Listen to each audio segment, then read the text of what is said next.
Hi hello guys welcome back to my channel. So ಇವತ್ತು ನಿಮಗೆ ಒಂದು ರೆಸಿಪಿನ ತೋರಿಸೋಣ ಅಂತ ಇದ್ದೀನಿ.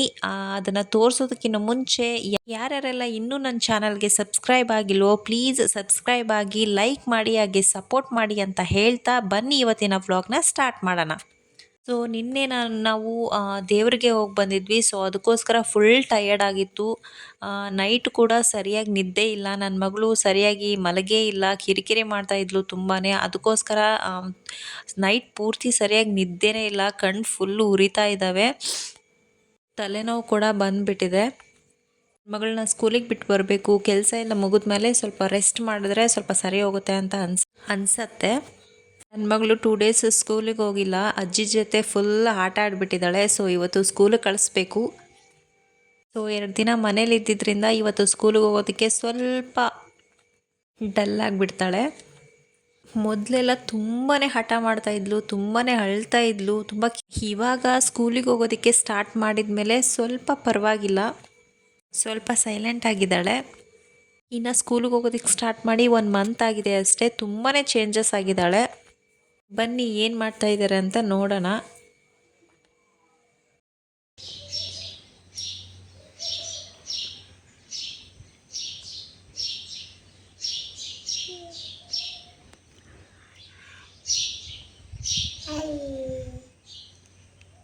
Good morning. ನೋಡಿ ಗಾಯ್ಸ್, ಬೆಳಗ್ಗೆನೇ ದ್ರಾಕ್ಷಿ ತಿಂತ ಕೂತಿದ್ದಾರೆ. ದ್ರಾಕ್ಷಿ ತಿನ್ನೋದ್ರಿಂದ ತುಂಬಾ ಯೂಸ್ಫುಲ್ ಅಂಶಗಳಿದೆ. ದ್ರಾಕ್ಷಿಯಲ್ಲಿ vitamin K, calcium, potassium, magnesium ಇರೋದ್ರಿಂದ ಮೂಳೆಗಳಿಗೆ ಒಳ್ಳೆಯದು. ಹಾಗೆಯೇ ದ್ರಾಕ್ಷಿಯಲ್ಲಿ ಆ್ಯಂಟಿ ಆಕ್ಸಿಡೆಂಟ್ ಇರೋದ್ರಿಂದ ಕಣ್ಣಿನ ಪೊರೆ ಸಮಸ್ಯೆ ಇದ್ದರೆ ಅಥವಾ ಕಣ್ಣಿನ ಇತರೆ ಸಮಸ್ಯೆಗಳಿದ್ದರೆ ಅದಕ್ಕೂ ಕೂಡ ತುಂಬಾ ಯೂಸ್ಫುಲ್ ಆಗುತ್ತೆ. ಕಣ್ಣಿನ ಆರೋಗ್ಯನ ಸುಧಾರಿಸುತ್ತೆ. ಹಾಗೆಯೇ ದ್ರಾಕ್ಷಿಯಲ್ಲಿ ಫೈಬರ್ ಇರೋದ್ರಿಂದ ಜೀರ್ಣಕ್ರಿಯೆಗೂ ಕೂಡ ಸಹಾಯ ಮಾಡುತ್ತೆ. ದ್ರಾಕ್ಷಿಯಲ್ಲಿರುವ ಆ್ಯಂಟಿ ಆಕ್ಸಿಡೆಂಟ್ ಅಂಶವು ತ್ವಚೆಯ ಆರೋಗ್ಯವನ್ನು ಕಾಪಾಡುತ್ತದೆ. ಹಾಗೆಯೇ ದ್ರಾಕ್ಷಿ ಮಧುಮೇಹ ಇರೋರಿಗೂ ತುಂಬಾ ಒಳ್ಳೆಯದು. ಬಟ್ ಅದರಲ್ಲಿ ಸಕ್ಕರೆ ಅಂಶ ಇರೋದ್ರಿಂದ ಮಿತವಾಗಿ ತಿನ್ನಬೇಕು. ಸೊ ನನ್ನ ಮಗಳು ದ್ರಾಕ್ಷಿ ತಿಂದಾದ್ಮೇಲೆ ಅವಳಿಗೆ ಸ್ನಾನ ಮಾಡಿಸಿ ಸ್ಕೂಲಿಗೆ ರೆಡಿ ಮಾಡೋಣ ಅಂತ, ಅದಕ್ಕಿಂತ ಮುಂಚೆ ತಿಂಡಿ ತಿನ್ಸೋಣ ಅಂತ ಕೂರಿಸಿದೆ. ಸೊ ಅವ್ರ ಪಪ್ಪ ನೋಡಿ ಕೈಗೆ ದಾರ ಕಟ್ತಾ ಇದ್ದಾರೆ. ಸೊ ನಿನ್ನೆ ದೇವ್ರಿಗೆ ಹೋಗಿದ್ವಲ್ಲ, ಆ ದಾರನ ನಾನು ಕಟ್ಟೇ ಇರಲಿಲ್ಲ, ಹಾಗೆ ಮರ್ತೋಗಿದ್ದೆ. ಅವ್ರು ಇವಾಗ ಕಟ್ತಾ ಇದ್ದಾರೆ. ಓಕೆ ಗಾಯ್ಸ್, ಬನ್ನಿ ಇವತ್ತಿನ ರೆಸಿಪಿ ಏನು ಅಂತ ನೋಡೋಣ. ಸೊ ನೋಡಿ ಗಾಯ್ಸ್, ಇದೆ ಈ ಕಾಯಲ್ಲಿ ಇವತ್ತು ಪಲ್ಯ ಮಾಡೋಣ ಅಂತ ಅಂದ್ಕೊಂಡಿದ್ದೀನಿ. ಇದು ಬೀನ್ಸ್ ಥರ ಕಾಣಿಸ್ತಾ ಇದೆ, ಬಟ್ ಇದು ಬೀನ್ಸ್ ಅಲ್ಲ. ಇದಕ್ಕೆ ಮನಾರಿ ಕಾಯಿ ಅಂತ ಕರೀತಾರೆ. ಇದು ಬಳ್ಳಿಯಲ್ಲಿ ಬಿಡುತ್ತೆ. ಬಳ್ಳಿನ ಹಬ್ಸಿದ್ರೆ ಸಾಕು, ತುಂಬಾ ಕಾಯಿಗಳು ಬಿಡುತ್ತೆ. ಈ ಬಳ್ಳಿ ಒಂದು 2 ರಿಂದ 3 ವರ್ಷ ಇರುತ್ತೆ. ಎನಿ ಟೈಮ್ ಕಾಯಿ ಬಿಡ್ತಾನೆ ಇರುತ್ತೆ. ಸೊ ನೋಡಿ, ಇದೇ ಕಾಯದು. ಇದಕ್ಕೆ ಬೇರೆ ಕಡೆ ಯಾವ ಹೆಸರಿಂದ ಕರೀತಾರೆ ನನಗೆ ಗೊತ್ತಿಲ್ಲ, ಬಟ್ ನಮ್ಮಮ್ಮ ನಮ್ಮ ಅತ್ತೆ ಅವರೆಲ್ಲ ಇದಕ್ಕೆ ಮನಾರಿ ಕಾಯಿ ಅಂತಲೇ ಕರೆಯೋದು. ಪಲ್ಯ ಮಾತ್ರ ತುಂಬಾ ರುಚಿಯಾಗಿರುತ್ತೆ. ಇದನ್ನು ಪಲಾವ್ಗೂ ಕೂಡ ಹಾಕ್ಬೋದು. ಸೊ ನೋಡಿ, ಈ ಕಾಯಿನ ಸುಲಿದ್ರೆ ಇದು ಒಳಗಡೆ ಅವರೇ ಕಾಳು ಥರ ಇರುತ್ತೆ ಕಾಳುಗಳು. ಬಟ್ ಇದನ್ನು ಸುಲಿದ್ಬಿಟ್ಟು ಕಾಳಿಂದೇ ಪಲ್ಯ ಮಾಡ್ಬೋದು. ಬಟ್ ಇದನ್ನು ಯಾರು ಕಾಳಿನ ಪಲ್ಯ ಮಾಡೋದಿಲ್ಲ. ಇದನ್ನು ಹಂಗೆ ಡೈರೆಕ್ಟಾಗಿ ಬೀನ್ಸ್ ಥರ ಕಟ್ ಮಾಡಿಬಿಟ್ಟು ಪಲ್ಯ ಮಾಡ್ತಾರೆ. ನೋಡಿ, ಈ ಥರ ಇರುತ್ತೆ ಈ ಕಾಳು. ರೊಟ್ಟಿಗೆ ಕಾಂಬಿನೇಷನ್ ತುಂಬಾ ಸೂಪರ್ ಆಗಿರುತ್ತೆ. ನಮ್ಮ ಸೈಡ್ ಜೋಳದ ರೊಟ್ಟಿನೇ ಜಾಸ್ತಿ ಮಾಡೋದು. ಸೊ ಅಕ್ಕಿ ರೊಟ್ಟಿಗೆ ಇದು ಕಾಂಬಿನೇಷನ್ ಹೇಗಿರುತ್ತೆ ಅಂತ ನಾನು ಟೇಸ್ಟ್ ಮಾಡಿಲ್ಲ, ಬಟ್ ಜೋಳದ ರೊಟ್ಟಿಗೆ ಮಾತ್ರ ತುಂಬಾ ಟೇಸ್ಟಿಯಾಗಿರುತ್ತೆ.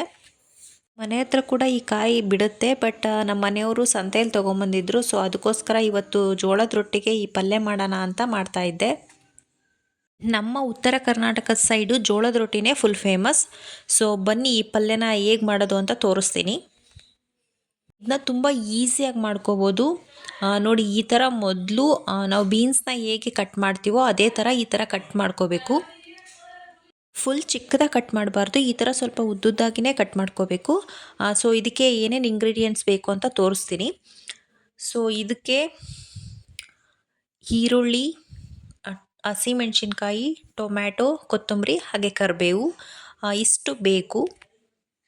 ಸೊ ಈರುಳ್ಳಿ ಸ್ವಲ್ಪ ದೊಡ್ಡ ಸೈಜಲ್ಲಿದ್ದರೆ ಒಂದಾದರೆ ಸಾಕು, ಸ್ವಲ್ಪ ಚಿಕ್ಕ ಸೈಜಲ್ಲಿದ್ದರೆ ಒಂದೆರಡು ಈರುಳ್ಳಿ ಆದರೆ ಸಾಕು. ಸೊ ಹಸಿಮೆಣ್ಸಿನ್ಕಾಯಿ ನಿಮ್ಮ ಮೇಲೆ ಡಿಪೆಂಡು, ಅದು ನೀವು ಎಷ್ಟು ಖಾರ ತಿಂತೀರೋ ಅಷ್ಟು ಹಸಿಮೆಣ್ಸಿನ್ಕಾಯಿ ಕಟ್ ಮಾಡ್ಕೋಬೇಕು. ನಾವು ಸ್ವಲ್ಪ ಜಾಸ್ತಿನೇ ಖಾರ ತಿನ್ನೋದ್ರಿಂದ ನಾನು ಸ್ವಲ್ಪ ಜಾಸ್ತಿನೇ ಹಸಿಮೆಣ್ಸಿನ್ಕಾಯಿನ ಕಟ್ ಮಾಡ್ಕೊಂಡಿದ್ದೀನಿ. ನೀವು ಕಡಿಮೆ ಖಾರ ತಿನ್ನೋದಾದರೆ ಕಡಿಮೆನೇ ಕಟ್ ಮಾಡ್ಕೊಳ್ಳಿ. 1 ಟೊಮ್ಯಾಟೊ ಆದರೆ ಸಾಕು. ಸೊ ನೆಕ್ಸ್ಟು ಒಂದು ಬಾಣಲಿ ಇಟ್ಟು ಒಂದು 2-3 ಟೇಬಲ್ ಸ್ಪೂನಷ್ಟು ಎಣ್ಣೆ ಕಾಯೋದಕ್ಕಿಡಬೇಕು. ಎಣ್ಣೆ ಕಾದಾದಮೇಲೆ 1 ಟೇಬಲ್ ಸ್ಪೂನಷ್ಟು ಸಾಸಿವೆ ಹಾಗೆ 1 ಟೇಬಲ್ ಸ್ಪೂನಷ್ಟು ಜೀರಿಗೆನ ಹಾಕಬೇಕು. ಸಾಸಿವೆ ಪೂರ್ತಿಯಾಗಿ ಚಟ ಚಟ ಅಂತದಾದಮೇಲೆ ಹಸಿಮೆಣ್ಸಿನ್ಕಾಯಿ ಹಾಗೆ ಕರಿಬೇವನ್ನು ಹಾಕಿ ಹಸಿಮೆಣ್ಸಿನ್ಕಾಯ ಫಸ್ಟಿಗೆ ಹಾಕಬೇಕು. ಏನಕ್ಕಂದರೆ ಹಸಿಮೆಣ್ಸಿನ್ಕಾಯಿ ಸ್ವಲ್ಪ ಫ್ರೈ ಆಗಬೇಕು. ಸ್ವಲ್ಪ ಫ್ರೈ ಆದರೆ ತುಂಬಾ ಟೇಸ್ಟಿಯಾಗಿರುತ್ತೆ, ಹಾಗೆ ಸ್ವಲ್ಪ ಖಾರ ಕಡಿಮೆ ಆಗುತ್ತೆ. ಸೊ ಹಸಿಮೆಣ್ಸಿನ್ಕಾಯಿನ ಸ್ವಲ್ಪ ಫ್ರೈ ಮಾಡಿ. ನಾವು ಸ್ವಲ್ಪ ಖಾರನ ಜಾಸ್ತಿನೇ ತಿಂತೀವಿ. ಹಸಿಮೆಣ್ಸಿನ್ಕಾಯಿ ಏನಾದರೂ ಖಾರ ಕಡಿಮೆ ಇತ್ತು, ಖಾರ ಇರಲಿಲ್ಲ ಅಂದರೆ ನಾವು ಒಣಮೆಣ್ಸಿನ್ಕಾಯಿನ ಹಾಕ್ತೀನಿ. ನೀವು ಕೂಡ ಹಸಿಮೆಣ್ಸಿನ್ಕಾಯಿ ಖಾರ ಇಲ್ಲ ಅಂದರೆ ಒಂದು 4-5 ಒಣಮೆಣ್ಸಿನ್ಕಾಯಿನ ಕಟ್ ಮಾಡಿಕೊಂಡು ಹಾಕ್ಕೋಬೋದು. ಖಾರ ಆಗುತ್ತೆ, ಖಾರ ಆದರೆ ಸ್ವಲ್ಪ ಟೇಸ್ಟ್ ಚೆನ್ನಾಗಿರುತ್ತೆ. ಸೊ ನೋಡಿ, ಇವಾಗ ಮೆಣಸಿನ್ಕಾಯಿ ಸ್ವಲ್ಪ ಫ್ರೈ ಆಗಿದೆ. ಫ್ರೈ ಆದಮೇಲೆ ಇವಾಗ ಈರುಳ್ಳಿ, ಟೊಮ್ಯಾಟೊ, ಕೊತ್ತಂಬರಿನ ಹಾಕ್ತಾಯಿದ್ದೀನಿ. ಇದನ್ನು ಕೂಡ ಚೆನ್ನಾಗಿ ಬಾಡಿಸ್ಕೋಬೇಕು. ಫುಲ್ ರೋಸ್ಟ್ ಕೂಡ ಆಗಬಾರ್ದು, ಸ್ವಲ್ಪ ಹಸಿ ಸ್ಮೆಲ್ ಹೋಗೋವರೆಗೂ ಸ್ವಲ್ಪ ಬಾಡಿಸ್ಕೋತಾ ಇರಬೇಕು. ಸ್ವಲ್ಪ ಕಡಿಮೆ ಫ್ಲೇಮಲ್ಲೇ ಇಟ್ಕೊಳ್ಳಿ, ಯಾಕಂದರೆ ಫುಲ್ ರೋಸ್ಟ್ ಆದರೂ ಕೂಡ ಚೆನ್ನಾಗಾಗಲ್ಲ ಪಲ್ಯ. ಸೊ ಹಾಗೆ ಸ್ವಲ್ಪ ಬಾಡಿಸ್ತಾ ಇರಬೇಕು. ನಾವು ಈ ಪಲ್ಯನ ತುಂಬ ಸಲ ಮಾಡ್ತಾನೆ ಇರ್ತೀವಿ, ಯಾಕಂದರೆ ನಮ್ಮ ಮನೆಯವ್ರಿಗೆ ಈ ಪಲ್ಯ ಅಂದರೆ ತುಂಬಾ ಇಷ್ಟ. ಜೋಳದ ರೊಟ್ಟಿ ಕಾಂಬಿನೇಷನ್ ತುಂಬಾ ಚೆನ್ನಾಗಿರುತ್ತೆ. ಸೊ ಅದರಿಂದ ನಾವು ಈ ಪಲ್ಯನ ಜಾಸ್ತಿ ಮಾಡ್ತಾನೆ ಇರ್ತೀವಿ. ಸೊ ಇದನ್ನು ಪಲಾವಿಗೆ ಕೂಡ ಇದನ್ನು ಹಾಕ್ಕೋಬೋದು. ಬೀನ್ಸ್ ಥರ ಕಟ್ ಮಾಡಿಬಿಟ್ಟು ಎಲ್ಲ ತರಕಾರಿಗಳ ಜೊತೆ ಇದನ್ನು ಕೂಡ ಆ್ಯಡ್ ಮಾಡ್ಕೋಬೋದು ಪಲಾವ್ಗೆ. ತುಂಬಾ ಟೇಸ್ಟಿಯಾಗಿರುತ್ತೆ. ತುಂಬಾ ಈಸಿಯಾಗಿ ಕೂಡ ಮಾಡ್ಕೋಬೋದು. ತುಂಬ ಇಂಗ್ರೀಡಿಯೆಂಟ್ಸ್ ಬೇಕು ಅಂತ ಏನಿಲ್ಲ, ತುಂಬಾ ಈಸಿಯಾಗಿ ತುಂಬ ಫಾಸ್ಟಾಗಿ ಕ್ವಿಕ್ಕಾಗಿ ಕೂಡ ಈ ರೆಸಿಪಿನ ಮಾಡ್ಕೋಬೋದು. ಇವಾಗ ಉಪ್ಪನ್ನು ಆ್ಯಡ್ ಮಾಡ್ತಾ ಇದ್ದೀನಿ. ಉಪ್ಪು ನಿಮಗೆ ಎಷ್ಟು ಬೇಕೋ ಅಷ್ಟು ರುಚಿಗೆ ತಕ್ಕಷ್ಟು ಹಾಕ್ಕೋಬೋದು. ಸೊ ನಾವು ಸ್ವಲ್ಪ ಉಪ್ಪು ಕಡಿಮೆ ಇದ್ದರೆ ತಿನ್ನಂಗಾಗಲ್ಲ, ಸೊ ನಾವು ಸ್ವಲ್ಪ ಉಪ್ಪನ್ನ ಜಾಸ್ತಿನೇ ಹಾಕ್ಕೋತಾ ಇದ್ದೀನಿ. ಸೊ ಉಪ್ಪನ್ನು ರುಚಿಗೆ ತಕ್ಕಷ್ಟು ಹಾಕ್ಕೊಳ್ಳಿ. ಹಾಗೆ ಅದು ಸ್ವಲ್ಪ ಫ್ರೈ ಆಗೋವರೆಗೂ ಬಾಡಿಸ್ಕೋತಾ ಇರಬೇಕು.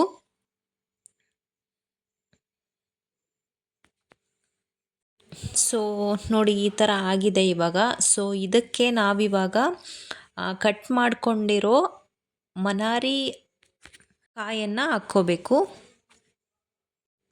ಕಟ್ ಮಾಡಿರೋ ಮೊನಾರಿ ಕಾಯಿನ ಹಾಗೆ ಹಾಕ್ಕೋಬೋದು. ಇದನ್ನು ಮತ್ತೆ ಫ್ರೈ ಮಾಡಿ ಮತ್ತೆ ಹಾಕೋ ಅವಶ್ಯಕತೆ ಇರಲ್ಲ. ಈಗ ನೋಡಿ, ನಾನು ಮೊನಾರಿ ಕಾಯಿನ ಆ್ಯಡ್ ಮಾಡ್ತಾ ಇದ್ದೀನಿ. ಈ ಮೊನಾರಿ ಕಾಯಿನ ಹಾಕ್ಕೊಂಡ್ಮೇಲೆ ಇದು ಕೂಡ ಸ್ವಲ್ಪ ಮೆತ್ತಗಾಗೋವರೆಗೂ ಅದರಲ್ಲೇ ಸ್ವಲ್ಪ ಫ್ರೈ ಮಾಡ್ತಾ ಇರಬೇಕು. ಇದು ಸ್ವಲ್ಪ ಚೆನ್ನಾಗಿ ಬೇಯಬೇಕು, ಆಗ ತಿನ್ನೋದಕ್ಕೆ ತುಂಬ ಟೇಸ್ಟಿಯಾಗಿರುತ್ತೆ. ಮೊನಾರಿಕಾಯಿನ ಹಾಕಿಬಿಟ್ಟು ನೋಡಿ ಈ ಥರ ಮಿಕ್ಸ್ ಮಾಡ್ತಾ ಸ್ವಲ್ಪ ಬೇಯೋದಕ್ಕೆ ಬಿಡಬೇಕು. ಈಗ ನೋಡಿ, ನೀರು ಹಾಕ್ತಾ ಇದ್ದೀನಿ. ಸೊ ಏನಕ್ಕಂದರೆ ಅದು ಬೇಯಬೇಕಲ್ಲ, ಚೆನ್ನಾಗಿ ಬೆಂದರೆ ತುಂಬ ಚೆನ್ನಾಗಿ ಬರುತ್ತೆ ಪಲ್ಯ. ಅದಕ್ಕೋಸ್ಕರ ನಾನು ನೀರನ್ನು ಆ್ಯಡ್ ಮಾಡಿ ಅದನ್ನ ಸ್ವಲ್ಪ ಬೇಯೋದಕ್ಕೆ ಬಿಡ್ತೀನಿ. ಈ ಥರ ಮಿಕ್ಸ್ ಮಾಡ್ತಾ ಇರಬೇಕು. ಸೊ ಇದು ನೋಡಿ, ಇವಾಗ ಬೆಂದಿದೆ. ಇದು ಬೆಂದಾದಮೇಲೆ ಇದಕ್ಕೆ ನಾನು ಕುಶಾಣಿ ಪುಡಿಯನ್ನು ಹಾಕ್ತಾ ಇದ್ದೀನಿ. ಕುಶಾಣಿ ಪುಡಿಯನ್ನು ಹಾಕೋದ್ರಿಂದ ಪಲ್ಯ ತುಂಬಾ ಟೇಸ್ಟಿಯಾಗಿ ಬರುತ್ತೆ. ಇದನ್ನು ಕುಶಾಣಿ ಕಾಳನ್ನು ಹುರಿದ್ಬಿಟ್ಟು ಮಿಕ್ಸಿನಲ್ಲಿ ಪೌಡರ್ ಮಾಡಿ ಇಟ್ಕೊಂಡಿದ್ದೀನಿ. ಸೊ ಈ ಪೌಡರ್ನ ಪಲ್ಯಕ್ಕೆ ಆ್ಯಡ್ ಮಾಡ್ತಾ ಇದ್ದೀನಿ. ಇವಾಗ ನೆಕ್ಸ್ಟು ಸಾಂಬಾರು ಪೌಡರ್ ಹಾಕಬೇಕು. ಇದು ಮನೆಯಲ್ಲಿನೇ ಎಲ್ಲ ಇಂಗ್ರೀಡಿಯೆಂಟ್ಸ್ನು ಹುರಿದ್ಬಿಟ್ಟು ರೆಡಿ ಮಾಡಿರುವಂತಹ ಸಾಂಬಾರ್ ಪೌಡರ್. ಇದು ರೆಡಿಮೇಡ್ ಅಲ್ಲ, ಅಂಗಡಿಯಿಂದ ತಂದಿದ್ದಲ್ಲ. ಸೊ ಮನೆಯಲ್ಲೇ ನಮ್ಮ ಅತ್ತೆ ರೆಡಿ ಮಾಡಿ ಇಟ್ಟಿದ್ದಾರೆ. ಸೊ ಅದು sambar powder. One time sambar ಪೌಡರ್ನ ರೆಡಿ ಮಾಡಬೇಕಾದ್ರೆ ಯಾವ ರೀತಿ ನಮ್ಮತ್ತೆ ಸಾಂಬಾರ್ ಪೌಡರ್ನ ಮಾಡ್ತಾರೆ ಅಂತ ನಿಮಗೆ ತೋರಿಸ್ತೀನಿ. ಸೊ ಇವಾಗ ನೋಡಿ, ಇದನ್ನು ಕ್ಲೀನಾಗಿ ಮಿಕ್ಸ್ ಮಾಡ್ಕೋಬೇಕು. ಸೊ ಅದು ನೋಡಿ, ಕ್ಲೀನಾಗಿ ಅದು ಕಂಪ್ಲೀಟಾಗಿ ಮಿಕ್ಸ್ ಆಗೋವರೆಗೂ ಈ ಥರ ಕೈ ಆಡ್ತಾ ಇರಬೇಕು. ಅದು ಚೆನ್ನಾಗಿ ಕುದ್ರೆ ತುಂಬ ಚೆನ್ನಾಗಿ ಟೇಸ್ಟಿಯಾಗಿ ಬರುತ್ತೆ. ನೋಡಿ, ಇದಕ್ಕೆ ಇವಾಗ ನಾನು ನಿಂಬೆ ಹಣ್ಣಿನ ರಸನ ಹಿಂಡ್ತಾ ಇದ್ದೀನಿ. ಇದನ್ನು ನಿಂಬೆಹಣ್ಣಿನ ರಸ ಹಿಂಡಲಿಲ್ಲ ಅಂದರೆ ನೀವು ಹುಣಸೆ ಹಣ್ಣನ್ನು ಕೂಡ ನೀರಲ್ಲಿ ನೆನೆ ಹಾಕ್ಬಿಟ್ಟು ಆ ರಸನ ಇದಕ್ಕೆ ಆ್ಯಡ್ ಮಾಡ್ಬೋದು. ನಾನು ನಿಂಬೆಹಣ್ಣು ಮನೆಯಲ್ಲೇ ಇತ್ತಲ್ವ, ಸೊ ಅದಕ್ಕೋಸ್ಕರ ಇದು ಟೇಸ್ಟ್ ಕೂಡ ಚೆನ್ನಾಗಿರುತ್ತೆ ಅಂತ ನಿಂಬೆಹಣ್ಣನ್ನು ಮಿಕ್ಸ್ ಮಾಡಿದೆ. ಎಲ್ಲನೂ ಮಿಕ್ಸ್ ಮಾಡಿದಾದಮೇಲೆ ಇದನ್ನು ಸ್ವಲ್ಪ ಒಂದು 5 ಮಿನಿಟ್ಸ್ ಹಾಗೇ ಬೇಯೋದಕ್ಕೆ ಬಿಟ್ಬಿಡಬೇಕು. ಸೊ ನೋಡಿ ಇವಾಗ ಇದು ಬೇಯ್ತಾ ಇದೆ. ಇವಾಗ ನೀವು ಒಂದ್ಸಲ ಉಪ್ಪು ಖಾರನ ಸ್ವಲ್ಪ ಟೇಸ್ಟ್ ನೋಡಿ ಕೂಡ ಉಪ್ಪು ಅದು ಏನಾದರೂ ಕಡಿಮೆ ಆಗಿದ್ದರೆ ಸ್ವಲ್ಪ ಆ್ಯಡ್ ಮಾಡ್ಕೋಬೋದು. ನೋಡಿ ಇವಾಗ ಕಂಪ್ಲೀಟಾಗಿ ಬೆಂದಾಗಿದೆ. ಇವಾಗ ಗ್ಯಾಸ್ನ ಆಫ್ ಮಾಡಿದೆ. ನೋಡಿ ಇವಾಗ ಕಂಪ್ಲೀಟಾಗಿ ರೆಡಿಯಾಗಿದೆ ಪಲ್ಯ. ನೋಡೋದಕ್ಕೂ ಕೂಡ ಚೆನ್ನಾಗಿದೆ, ಟೇಸ್ಟ್ ಮಾತ್ರ ತುಂಬಾ ಅದ್ಭುತವಾಗಿರುತ್ತೆ. ನೀವು ಟ್ರೈ ಮಾಡಿಲ್ಲ ಅಂದರೆ ಒಂದ್ಸಲ ಟ್ರೈ ಮಾಡಿ ನೋಡಿ. ಜೋಳದ ರೊಟ್ಟಿ ಜೊತೆ ಕಾಂಬಿನೇಷನ್ ತುಂಬಾ ಸೂಪರ್ ಆಗಿರುತ್ತೆ ಅಂತ ಹೇಳ್ತಾ ಇವತ್ತಿನ ವ್ಲಾಗ್ನ ಮುಗಿಸ್ತಾ ಇದ್ದೀನಿ ಫ್ರೆಂಡ್ಸ್. ಓಕೆ, ಟೇಕ್ ಕೇರ್, ಬಾಯ್ ಬಾಯ್.